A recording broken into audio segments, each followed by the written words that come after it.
আজকে ওই টুপিওয়ালাদের দল আর ওই বাচ্চাদের দল মিলে বাংলাদেশ জাতীয়তাবাদী দল বিএনপির ৪৭তম প্রতিষ্ঠা বার্ষিকী উপলক্ষে সারা দেশের মতো নীলফামারী জেলা শাখায়ও পালিত হয়েছে এক বর্ণাঢ্য র্যালি ও সমাবেশের।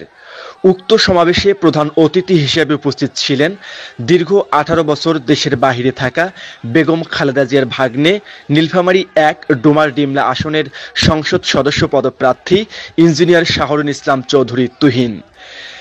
নির্বাচন প্রসঙ্গে বক্তব্য রাখতে গিয়ে তিনি বলেন, এদেশে টুপিওয়ালা এবং ছোট বাচ্চাদের দল চায় না একটি নির্বাচন হোক।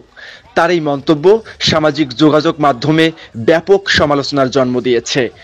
অনেকেই মনে করছেন টুপিওয়ালা শব্দটি দিয়ে তিনি সরাসরি দেশের ইসলামপন্থী দল জামায়াতে ইসলামী এবং ইসলামী আন্দোলন বাংলাদেশকে কটাক্ষ করেছেন। অনেকেই আরও এক ধাপ এগিয়ে অভিযোগ করেছেন, এই বক্তব্যের মাধ্যমে তিনি মুসলমানদের ধর্মীয় পরিচয়, ইসলামের ইতিহাস ঐতিহ্য ও রাসূল সাল্লাল্লাহু আলাইহি ওয়াসাল্লামের একটি গুরুত্বপূর্ণ সুন্নাহকে অপমান করেছেন। আজকে ওই টুপিওয়ালাদের দল আর ওই বাচ্চাদের দল মিলে তারা চায় না।